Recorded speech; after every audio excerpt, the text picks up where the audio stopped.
सर्वविस्वन्यस्तपादपद्मायते वामहस्तालोलवेदशास्त्रायते ज्ञानसूर्यायते दत्तरूपायते श्रीवेणुगोपालकृष्णाय वन्दनम् श्रीवेणुगोपालकृष्णाय वन्दनम् శ్రీవేణుగోపాలకృష్ణాయ వందనం. శ్రీ దత్తస్వామి వారి దివ్య సందేశము. హనుమంతుడు కృష్ణుడు జీవేశ్వర్ల భేదము. 2వ భాగము. విశ్వరూప ప్రదర్శనము, మహాతేజో దర్శనము. ఇది ద్రవ్యయజ్ఞము అయిన ఒక మహిమ. దీనికన్నా జ్ఞానయజ్ఞము గొప్పది. శ్రేయాన్ ద్రవ్యమయాత్ అని గీత. వసుదేవపుత్రుని బ్రహ్మముగా తెలియుటయే బ్రహ్మప్రాప్తిని పొందును. జ్ఞానవాన్మాం ప్రపజ్యతే అని గీత కదా. ద్వాదశాక్షరిలో కూడా వాసుదేవ శబ్దమే ఉన్నది. కృష్ణాది శబ్దములు విశ్వరూపమునకు కూడా అన్వయించును. విశ్వరూపము ఆకర్షించునని చెప్పవచ్చును గదా. కానీ వసుదేవపుత్రుడను శబ్దము విశ్వరూపమునకు సమన్వయించదు. విశ్వరూపము వసుదేవునికి పుట్టినది కాదు కదా. పరంభావమజానంతః అని గీత. ఈ వాసుదేవుడే జనన మరణాది అనిత్య ధర్మములను కలిగి పరిమితుడై అదే సమయమున అనాజ్యమృతనిత్యుడై అనంతుడగుట చేత ఈ విచిత్ర తత్వమగు మాయను అర్థము చేసుకొనలేని మూఢజనులు వాసుదేవుని నిర్లక్ష్యముగా చూచి పరాభవింతురు. దీనికి కారణము అసూయయే. ఈ అసూయ ఒకసారి 0 వచ్చి మరొకసారి 100గా హెచ్చును. కావున అసూయ నిత్యనాశనము పొందినప్పుడే చిత్తశుద్ధి పూర్తియగును. అప్పుడే అసలు సిసలైన బ్రహ్మస్వరూపము బోధకెక్కును. కావున చిత్తశుద్ధి లేనిదే జ్ఞానాధికారము లేదని శంకరులు అన్నారు. ఇట్టి వాసుదేవుని నరునిగా ఇంద్రాది దేవతలు, ఉదంకుడు మొదలగు ఋషులు సైతము తెలియక భ్రమలో పడినారు. కావున దేవతలు సైతము బ్రహ్మమును తెలియజాలరని యముడు నచికేతునికి బోధించెను. నరుడు అనగా నరీయతే అను అర్థము ప్రకారము నిత్యుడు అని అర్థము. నారాయణుడు నిత్యుడు కావున నారాయణుని నరుడు అనవచ్చును. కావున నరనారాయణ తత్వమును ఒకే పరబ్రహ్మము యొక్క లక్షణము. నారాయణుడనగా జ్ఞానస్వరూపుడని అర్థము. నరనారాయణుడనగా నిత్యమైన జ్ఞానస్వరూపుడని అర్థము. నిత్యమనగా అంతము లేనిది అనగా అనంతము. నిత్యమే సత్యము కావున సత్యమైన అనంతమైన జ్ఞానస్వరూపమే బ్రహ్మము. సత్యం జ్ఞానం అనంతం బ్రహ్మ అని శృతి. ఈ విధముగా నరనారాయణ తత్వములు అవినాభావములు అనగా వేరు చేయలేనివి. సూర్యుని యొక్క కాంతి, వేడి అను 2 లక్షణములను ఒకదాని నుండి ఒకటి వేరు చేయుట గాని సూర్యుని నుండి విడదీయుట గాని చేయలేము. ఇవి ఒక్క రూపాయి యొక్క 2 తలముల వంటివి. నారాయణుడు ఎప్పుడునూ నరస్వరూపుడే. ఇది కృష్ణుని గురించిన తత్వము. ఇక కృష్ణుని ప్రక్కనే ఉన్న అర్జునుడు కేవలము నరుడు అనగా జీవుడు. జీవుడును తాను ధరించిన స్థూల శరీరముతో పోల్చినచో నిత్యుడే. అంతేకాని నారాయణుని వలె నిత్యుడు కాడు. జీవుడు సృష్టికి పూర్వము లేడు. జీవుడు పరాప్రకృతి అనబడు సృష్టిలోని భాగము.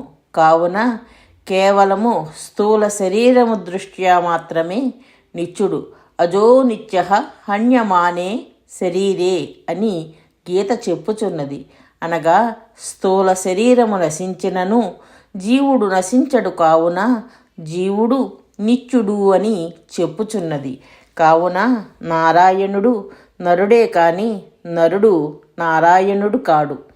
వజ్రము ఘన పదార్థము, కానీ ఘన పదార్థములన్నీయు వజ్రములు కావు. ఘన పదార్థములలో శ్రేష్టమైనది వజ్రము. ప్రతి వర్గములోనూ నేనే శ్రేష్ఠుడను అని విభూతి యోగములో గీతలో స్వామి చెప్పినాడు. మనకు కనపడు ఈ సర్వ సృష్టి వస్తువులయందు చైతన్యము కల ప్రాణి జడముల కన్నను శ్రేష్టమై ఉన్నది. ఆ ప్రాణులలో నరుడు మరింత శ్రేష్ఠుడు. కావున స్వామి నరుడైయున్నాడు. అయితే అందరు నరులు స్వామి అనే అర్థము కాదు. ఉదాహరణకు వైనతేయశ్చ పక్షిణాం అన్నారు స్వామి. అనగా పక్షులలో గరుత్మంతుడను అని అర్థము. గరుత్మంతుడు పక్షియే కాని ప్రతి పక్షి గరుత్మంతుడు కాదు. ప్రతి పక్షి గరుత్మంతుడైనచో సర్వపక్షులును నేనే అని చెప్పియుండెడివాడు. నారాయణుడు పురుషుడు, కానీ ప్రతి పురుషుడు నారాయణుడు కాడు. పురి దేహే శేత ఇతి పురుష అనగా శరీరమును ధరించినవాడు పురుషుడు అని అర్థము. కావున నారాయణుడును శరీరధారియే కాని శరీరధారులందరూ నారాయణులు కాదు. పురుషులలో ఉత్తముడు నారాయణుడు కావున పురుషోత్తముడు అనబడుచున్నాడు.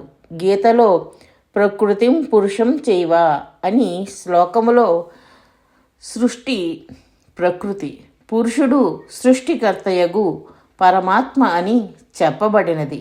ఇంత మాత్రమున ప్రతి పురుషుడు అనగా ప్రతి జీవుడు పరమాత్మయని భావించురను సంశయమును నివారించుటకు ఉత్తమ పురుషంత్వన్య పరమాత్మేత్యుదాహృత అతోస్మి లోకే వేదే చ ప్రథిత పురుషోత్తమ అని చెప్పబడినది. అనగా పురుషులలో ఉత్తముడగు పరమాత్మ మామూలు పురుషుని కన్నను వేరు. కావున పురుషోత్తముడు అను దీని భావము. పురుషోత్తమ శబ్దములో పురుష శబ్దము ఆయన యొక్క బాహ్యమైన నరస్వరూపమును సూచించుచున్నది. ఉత్తమ శబ్దము పరమాత్మ అయిన అంతఃస్వరూపమును సూచించుచున్నది. ఈ రెండును విడదీయలేని తత్వములు. విద్యుత్ తీగలో ప్రవహించు సమయమున తీగ నుండి విద్యుత్తును వేరు చేయలేము. ఈ ప్రకరణమున శంకర రామానుజ భాష్యములు ఇట్లున్నవి. శంకర భాష్యము ఇట్లు చెప్పుచున్నది. ప్రకృతి పురుషుడు అను రెండు తత్వములున్నవి. ప్రకృతియే సృష్టి, పురుషుడే సృష్టికర్తయగు పరమాత్మ. ఈ పురుషుడే ఉత్తముడు కావున పరమాత్మ అనబడుచున్నాడు. ఈ శంకర భాష్యమును శిష్యులు అపార్థము చేసుకున్నారు. ప్రకృతి అనగా సృష్టి, పురుషుడు అనగా జీవుడు. ఈ జీవుడే ఉత్తముడు కావున ప్రతి జీవుడు పరమాత్మయే అని అర్థమును తీసినారు. కానీ శంకరుల హృదయము అది కాదు. ఆయన జీవులను పరాప్రకృతిగా ప్రకృతిలోకే అనగా సృష్టిలోకే త్రోసివేసినారు. ఇక్కడ ఆయన చెప్పు పురుష శబ్దము పురుషునిగా అనగా జీవునిగా కనిపించు పరమాత్మయే. జీవ శబ్దము కూడా పురుష శబ్దము వలె పరమాత్మకు అన్వయించవచ్చును.